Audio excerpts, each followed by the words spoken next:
En ce moment, il fait pas chaud. Je pense que c'est le bon moment pour vous parler d'ascension. Gros mytho, aujourd'hui il fait 13 degrés, il fait pas du tout froid, mais bon, c'était pour l'intro. C'est parti pour le synopsis. Buntaro Mori, lycéen ombrageux et solitaire, n'a jamais cherché à s'intégrer dans la société. La découverte de l'escalade et de l'alpinisme vont révéler en lui un talent inné. Il va également lui faire découvrir une incroyable sensation de plénitude, le poussant à tracer maintenant sa propre voie, en dépit de tous les dangers. Mais un simple être humain peut-il défier seul la nature pour mieux se rapprocher des cieux ? Se rapprocher du ciel pour se sentir vivant. Avec Ascension, Shinichi Sakamoto sublime l'art de l'alpinisme et vous fera vibrer corps et âme à l'unisson de la haute montagne.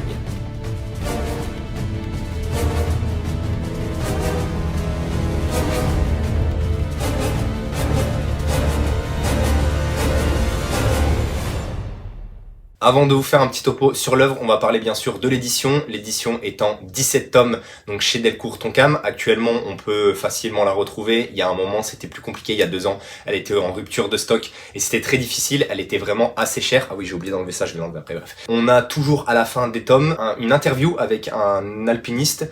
Et je trouve ça vraiment super sympa de pouvoir lire et de pouvoir à chaque fois avoir le ressenti de ceux qui ont pu participer à l'évolution en tout cas de l'alpinisme. Donc voilà, je trouve ça vraiment très très intéressant. Et je trouve que c'est un plus justement quand on parle d'un manga de sport, puisque effectivement Ascension c'est principalement en tout cas un manga de sport sur l'alpinisme. Voilà, le petit point est fait en tout cas sur l'œuvre. Maintenant, on va faire la description de l'œuvre en 3 points. Maintenant, on va plus ou moins faire ça, sauf si ça vous plaît pas bien sûr. C'est à vous de me dire et on va commencer avec le premier point. Qu'est-ce qu'on va retrouver dans Ascension ? Dans Ascension, déjà, comme je vous l'ai dit, on va retrouver ce côté-là très sportif de l'alpinisme, même si c'est un sport un petit peu à part où des fois on peut être confronté à la montagne seul. Il est important aussi de le faire avec un groupe d'alpinistes puisqu'on a plus de chances de s'en sortir. Oui, je retire ça, c'est bon. Hop, hop, hop, hop, hop, hop, hop, hop, hop, hop, hop, hop, hop, hop, hop, hop. Je vais mettre ça là tranquillement. Hop, on se recoiffe un peu. Hop là.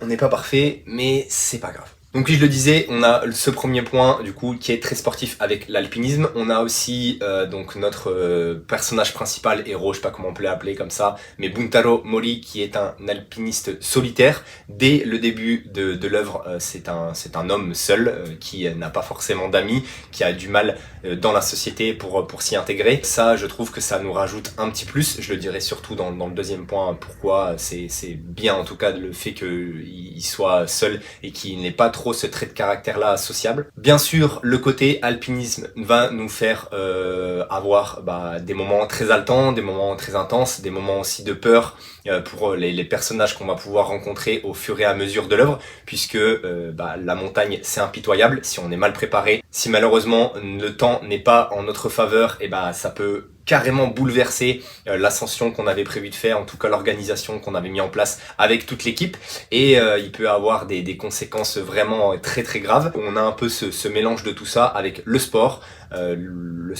surtout à haut niveau, la possibilité que des gens meurent à tout moment, et justement ce côté-là très haletant avec couplé à tout ça le fait que notre personnage principal soit seul, et ça a une grande importance dans l'œuvre puisque forcément quelqu'un qui a plus d'affinité avec d'autres personnes, ils vont pas avoir potentiellement cette confrontation ou ce petit duel qu'il peut y avoir, parce que lui, Buntaro Mori, il est seul, et parfois il y a des gens qui vont chercher à le défier, alors que peut-être que s'il s'entend bien avec les autres gars, et peut-être que ça va être juste du partage plus que justement entrer en conflit et se mettre au défi d'être plus fort que l'un ou que l'autre. Pourquoi j'aime Ascension ? Alors déjà, l'univers de l'alpinisme, moi, ça m'a vraiment plu, puisque je ne connaissais pas du tout. Je sais que j'ai déjà fait un peu d'escalade, franchement j'aime bien déjà faire de l'escalade, mais là le fait qu'on passe à un niveau supérieur, parce que je pense que c'est un niveau supérieur, c'est un peu plus dangereux.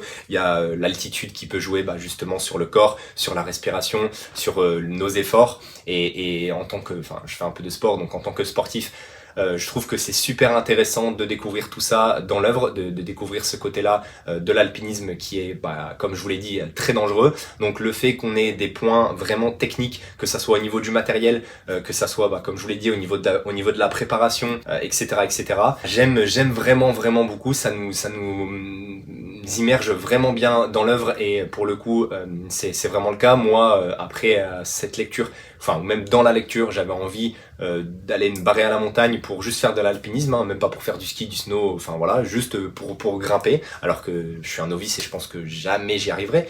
Mais en tout cas, c'est surtout très sympa la façon dont Shinichi Sakamoto nous donne les informations de ce sport-là. On a aussi parfois un groupe d'alpinistes qui vont justement s'entraider pour pouvoir faire une ascension qui reste tout de même très compliquée, et le fait que parfois il y ait de l'entraide, le fait qu'on doit vraiment collaborer ensemble, puisque si on le fait en groupe on doit bien collaborer pour que chacun puisse bien monter, et on doit attendre le gars derrière parce que sinon si on l'attend pas ça va poser problème, si on va trop vite ça pose problème. Enfin voilà, il y a toute cette organisation qui peut jouer quand on grimpe une montagne, un sommet, et vraiment ça aussi c'est super bien. Là où j'aime beaucoup le fait que Buntaro Mori soit un solitaire, c'est que on va être là derrière en lisant le manga, à le pousser à aller plus loin, à essayer de l'aider. En tout cas, on est limite son premier supporter et on lui dit allez, vas-y, t'inquiète, n'aie pas de doute, fonce. Franchement, on est vraiment là pris dans le manga.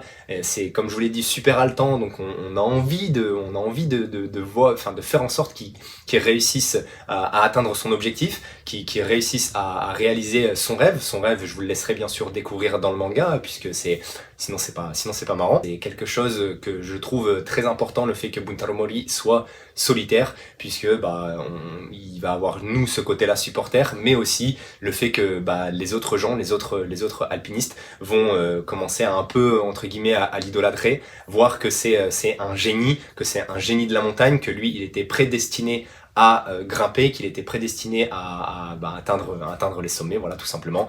Et ça aussi c'est super cool, parce que derrière on va avoir des mecs qui vont vouloir se lancer à la poursuite de notre petit alpiniste, enfin notre grand alpiniste, et parfois ils vont pas réussir, parfois ça va pas se passer comme prévu, avec surtout un final vraiment très intéressant. En tout cas, ma lecture de A à Z était super cool. J'ai lu tout ça d'une traite presque en 1 ou 2 semaines. Pour lire 17 tomes, c'est quand même assez rapide. J'ai toujours apprécié ma lecture, j'ai toujours aimé tous les tomes que j'ai lus, il y en a pas un qui est en dessous de l'autre. Bien sûr, il y en a des fois qui sont un peu plus intéressants, ça oui, mais je veux dire, il y en a aucun tome n'est mauvais. Pour le coup, c'est un grand manga, pour moi en tout cas, un beau petit chef-d'œuvre que de lire Ascension de Shinichi Sakamoto. Au-delà de ça, vous avez pu voir que pour l'instant, je vous ai montré aucune planche du coup de crayon de Shinichi Sakamoto. Je vous laisserai, en tout cas après ce que je vais vous décrire sur son style, choisir si vous voulez voir ou non des planches, parce que le mieux pour moi c'est que vous découvriez l'œuvre en lisant directement Ascension plutôt qu'en vous spoilant entre guillemets certaines planches qui sont magnifiques. Effectivement, Shinichi Sakamoto a un coup de crayon de dingue. Voilà, il a un coup de crayon très réaliste, où parfois on peut avoir les lèvres qui deviennent limite bleu-violette à travers son coup de crayon. Donc voilà, il a un style qui se rapproche en tout cas de celui de Boichi, même si pour le coup je trouve que celui de Sakamoto est encore plus réaliste, parce que quand il y a des gens qui sont tristes, quand il y a des gens qui sont potentiellement en colère, et on va plus le ressentir. En tout cas la tristesse, c'est vrai qu'on ressent plus. La colère, Boichi arrive bien à le faire, mais Sakamoto dans la tristesse, voilà, donc quand les gens ont certaines émotions, je trouve qu'on les voit mieux, qu'on les ressent plus, et donc voilà, c'est quelque chose qui est très intéressant. Au-delà du fait que son style soit super réaliste, Sakamoto il a une particularité, c'est qu'il veut au minimum utiliser les onomatopées. Comment il va le faire pour faire en sorte qu'on puisse ressentir justement ce qu'il a envie de dessiner encore plus? Par exemple, pour une avalanche, au lieu de je sais pas, d'utiliser des crack, boom, barabim, il va faire en sorte qu'on voit une explosion, par exemple quelque chose qui explose. Nous on va voir cette image là juste après que l'avalanche s'est déclenchée, et on va réussir à pouvoir entendre limite justement ce craquement de l'avalanche et toute la déferlante qu'il peut y avoir derrière. Et il y a une très bonne vidéo qui a été faite, je vous mettrai sûrement le lien, donc par rapport à son travail, comment lui il travaille, comment il a entrepris ça, le fait de ne pas utiliser les onomatopées, et je trouve que ça rajoute un plus dans l'œuvre, et justement c'est grâce à ça, c'est grâce en tout cas à cette envie-là de pas utiliser les onomatopées, qu'on va avoir des planches de fou et qu'on va rester, comme je le disais avec Blaine la dernière fois, on va rester bouche bée voilà, devant les planches, puisqu'elles sont magnifiques. Moi, j'ai tout de suite eu un petit coup de cœur pour Sakamoto. J'ai vite envie de lire ses autres œuvres, hein, Innocent et Innocent Rouge. Et bientôt, il y a Dracula qui sort. On en reviendra un petit peu plus tard. Je ferai une vidéo consacrée aux nouveautés de 2024. Voilà, je tease un peu, ce qui est normal. Le coup de crayon de Shinichi Sakamoto, c'est du grand art. Voilà, tout simplement, c'est vraiment du grand art. Et je trouve qu'en plus, le fait qu'il a un petit côté qui maîtrise très bien, justement, ce côté-là sombre, ce côté-là un peu nuit, le réalisme par rapport aux avalanches, par rapport à tout ça, nous ancre encore mieux dans l'œuvre, et franchement c'est une très très grande réussite.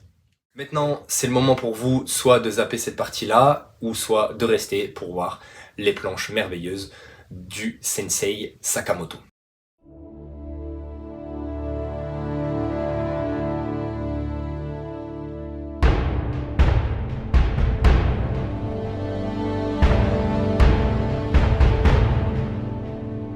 Pour ceux qui sont restés voir les planches, j'espère que vous avez kiffé, j'espère que vous avez pris votre pied. Moi, c'est toujours un plaisir en tout cas, de les revoir. Si, comme je vous l'ai dit, vous n'avez pas regardé, vous avez fait très bon choix également, puisque vous allez pouvoir aller acheter Ascension directement et vous lancer dans la lecture palpitante, voilà, de Ascension, avec, comme je vous l'ai dit, des dessins merveilleux et une histoire incroyable, et l'immersion dans ce sport qui est juste magnifique, qu'on a tous envie limite de pratiquer derrière. J'avais envie de remettre mon bonnet, de remettre mon écharpe, d'aller me taper une North Face et de partir à la montagne.